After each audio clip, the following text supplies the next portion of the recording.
Assalamualaikum. Hai semua. Tengok tu si baldu merah Umi nampak gebu sangat kan? Inilah dia Red Velvet Butter Cake. Thai butter cake yang pernah viral suatu ketika dahulu. Umi yakin mesti ramai kan yang teringin nak hasilkan kek yang bukan sahaja cantik, gebu, tapi hasil kek kita lembut dan moist sangat.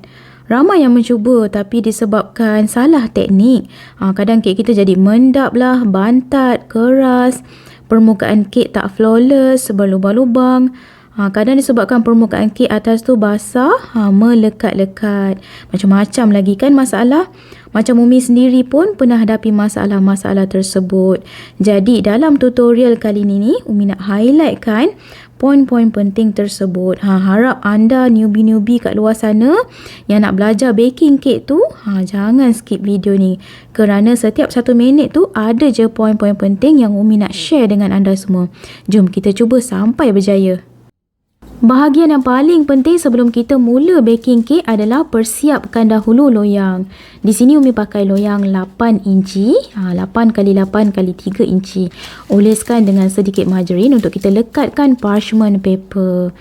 Parchment paper ni pun penting sangat untuk kita letakkan dengan sekemas dan secantik yang boleh. Lekatkan bagi kemas cantik dan bahagian permukaan bawah ada tu biar rata, biar licin je. Kalau ada klip, klip tu boleh beli di kedai peralatan pensel, dijual, boleh klipkan di bahagian tepi. Kalau tak ada klip macam Umi oleskan je dengan sedikit margarin, kemudian lekatkan.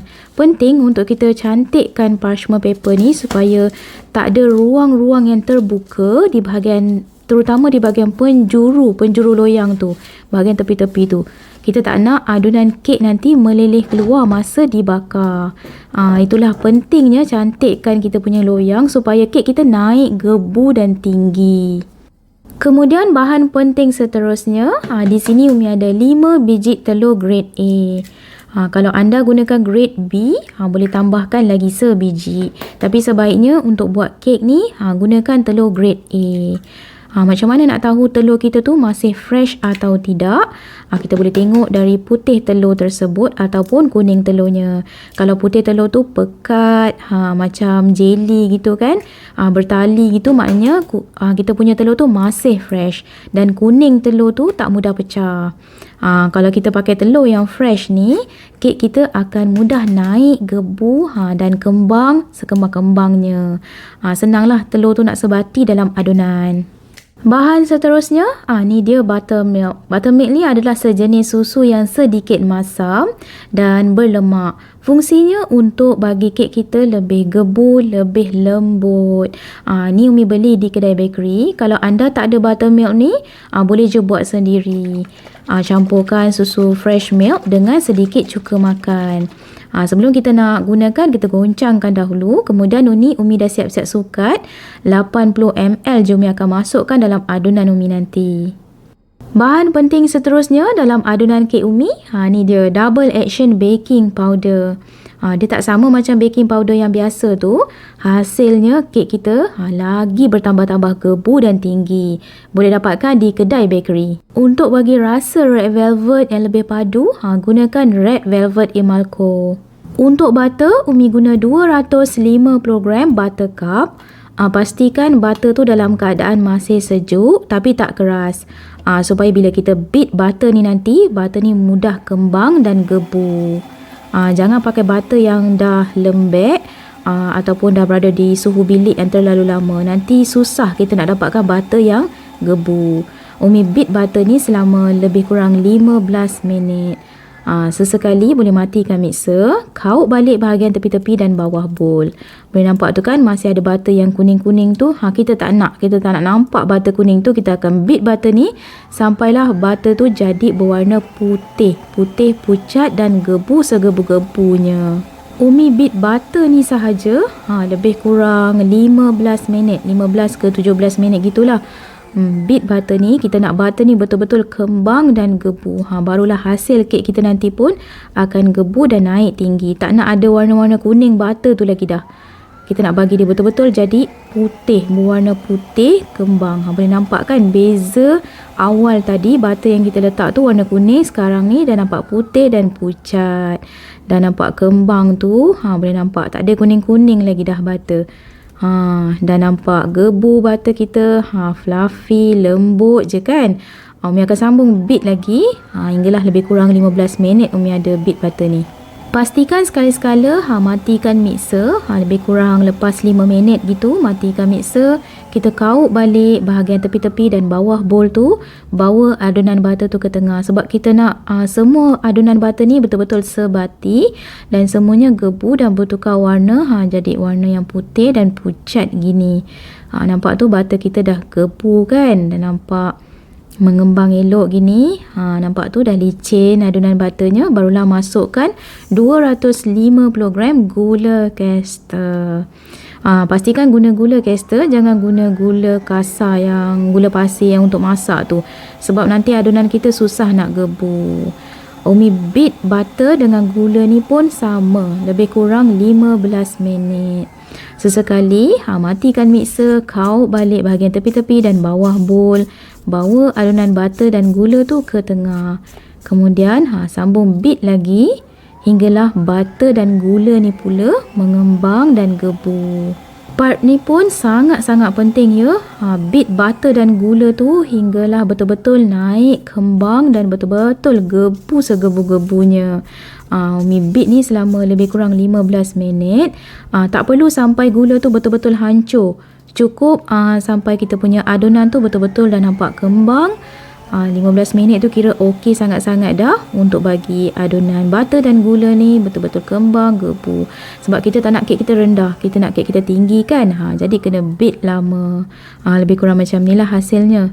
Butter dan gula tu dah nampak sebati elok, dah nampak kembang gitu. Okey, lepas ni kita dah boleh masukkan telur.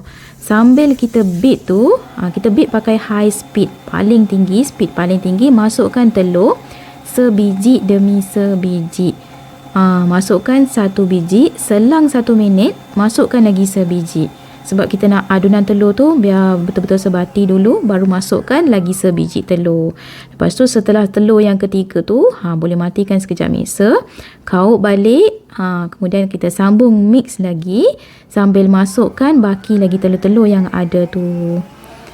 Part ni pun penting juga. Semua part penting sangat-sangat. Sebab butter cake ni kalau salah teknik, tak akan jadi.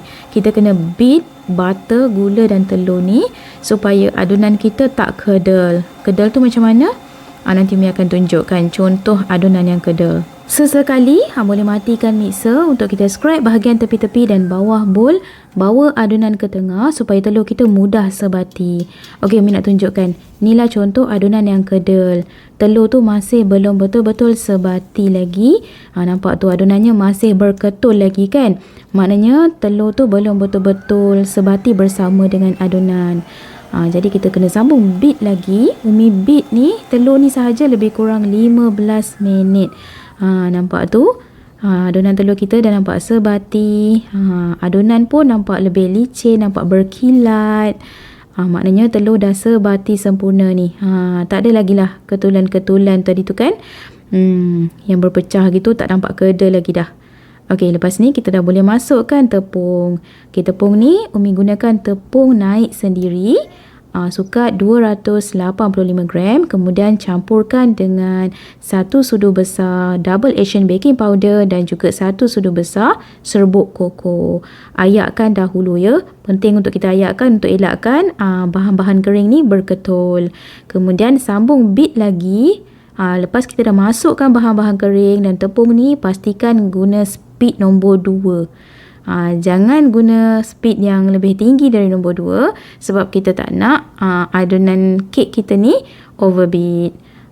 Sambil tu perlahan-lahan boleh masukkan buttermilk yang kita dah sukat 80 ml tadi. Dah masukkan ke semua bahan ni, sambung mix lagi hinggalah hilang ketulan tepung tu. Sambil tu boleh masukkan 1/4 sudu besar red velvet Imalco. Bila digabungkan red velvet Imalco bersama serbuk koko, kek red velvet kita ni bertambah-tambah sedap. Memang berasalah red velvet tu. Sesekali matikan mixer. Kita kauk balik bahagian tepi-tepi dan bawah bowl. Nampak tu kan, masih ada tepung-tepung yang belum sebati. Kita kauk balik, bawa naik ke atas. Bagi tepung-tepung tu betul-betul sebati. Kita tak nak ada ketulan-ketulan tepung dalam adunan kita, sebab bila ada ketulan tepung yang belum betul-betul sebati, nanti bila kita bakar, itulah penyebab kita punya kek tu berlubang-lubang bahagian atasnya, ataupun kek kita tu naik macam biji-biji, macam berjerawat gitu kan. Tu punca sebab tepung kita belum betul-betul sebati. Jadi kita kena beat lama tak apa, jangan risau, tak akan overbeat bila kita pakai speed nombor 2 ni. Beat je hinggalah nampak tu adunan kita betul-betul dah licin, dah smooth, tak ada lagi dah ketulan-ketulan tepung. Akhir sekali tadi, dalam 5 minit yang terakhir tu, Umi letak speed yang pertama, sebab kita nak hilangkan bubble-bubble udara yang ada dalam tepung ni. Okey, adunan kek kita dah sedia untuk dibakar. Dah nampak licin, nampak berkilat gini kan. Jom masukkan dalam loyang. Masa nak masuk dalam loyang ni pun penting untuk kita angkat tinggi-tinggi. Maksudnya mangkuk bowl tu biar tinggi sedikit, baru kita jatuhkan adunan, supaya bubble udara yang terperangkap tu pun dia pecah sekali. Penting untuk kita keluarkan bubble udara ni supaya rongga-rongga kek kita nanti lebih teksturnya lebih halus gitu, tak berongga besar. Dan juga bila kita bakar nanti, kek kita tak mudah berlubang di bahagian atas. Sebelum bake, kita hentakkan loyang beberapa kali bagi bubble udara yang terperangkap di bawah adunan tu naik ke atas dan pecah. Kemudian kita boleh perkemaskan bahagian atas tu dengan spatula. Scrapkan bagi rata dan kemas supaya bila kita bakar nanti permukaan kek kita lebih licin dan lebih flawless. Tak adalah berbiji-biji atau naik jerawat. Jangan lupa preheat oven dahulu awal-awal. Waktu kita masukkan tepung tadi, kita mix tepung tu, dah boleh start preheat dahulu oven. Preheat dalam 150 degree. Kemudian kita start bake kek ni suhu 120 degree selama 1 jam 10 minit Umi bakar ni. Suhu tu pastikan pakai suhu yang rendah sahaja untuk kita hasilkan butter cake yang cantik, yang flawless dan tak mudah mereka. Permukaan atasnya pun tak cepat burn dan cantik. Untuk masa pembakaran ni bergantung juga ya, sebab setiap oven kan lain-lain. Loyang ni Umi letakkan di rak paling bawah supaya permukaan atas kek tu tak cepat burn. Dan cantik je kejadiannya. Masa pembakaran ni bergantung juga pada oven masing-masing. Umi letakkan loyang di rak paling bawah supaya permukaan atas kek tu tak cepat burn. Dan 5 minit yang terakhir Umi bakar api atas sahaja supaya bahagian atas kek tu tak terlalu basah sangat. Bila kita telungkupkan dengan papan kek, dia tak melekat di papan kek. Okey, red velvet butter cake kita dah siap dibakar. Okey, jom. Panas-panas ni kita kena wrappingkan dia. Cara nak keluarkan kek dari loyang, yang pertama letakkan papan kek yang telah dialas dengan plastik wrap di bahagian permukaan kek tu supaya bila kita telungkupkan ke atas semula, permukaan kek kita tu tak melekat di papan kek tersebut. Perlahan telungkupkan ke bawah, angkat loyangnya, kita keluarkan kek dari loyang tersebut. Perlahan, hati-hati ya, waktu ni kek sangat panas. Kemudian kita buka parchment paper. Masya Allah, look at that, our red velvet butter cake. Nampak sangat-sangat moist kan? Scrapkan guna spatula, baki-baki kek yang ada tersisa di parchment paper tu, kita letakkan di bawah kek tersebut. Nampak lembut sangat-sangat ni. Kemudian letakkan semula papan kek dan kita telungkupkan perlahan-lahan ke atas.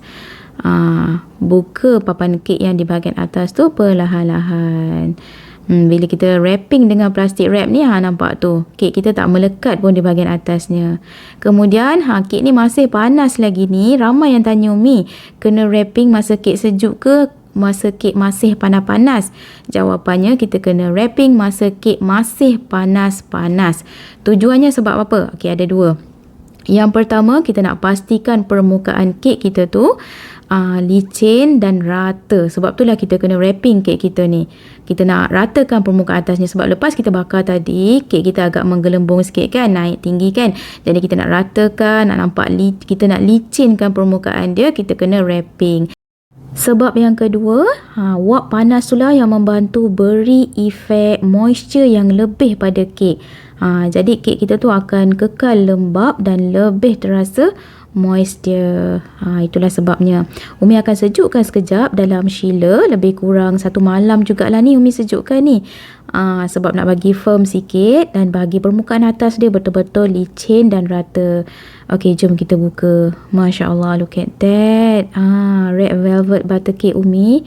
Nampak licin, flawless, berkilat je kan permukaan atasnya. Walaupun ada merekah sikit, tak apa. Still tetap nampak cantik dan kepu. Waktu masih sejuk-sejuk sikit ni, Umi dah potongkan dulu siap-siap. Sebab bila kek ni masih sejuk, senang nak dipotong. Potongan kita akan lebih cantik. Kemudian Umi akan wrappingkan semula. Nak bagi kek tu biar suhu bilik, berada di suhu bilik, bagi keknya agak lembut sedikit, barulah nanti Umi nak makan. Okey, untuk plastik wrap ni, ada yang tanyakan Umi, guna yang jenis macam mana tu? Okey, yang ini yang jenis dia bergulung, kita panggil catering film.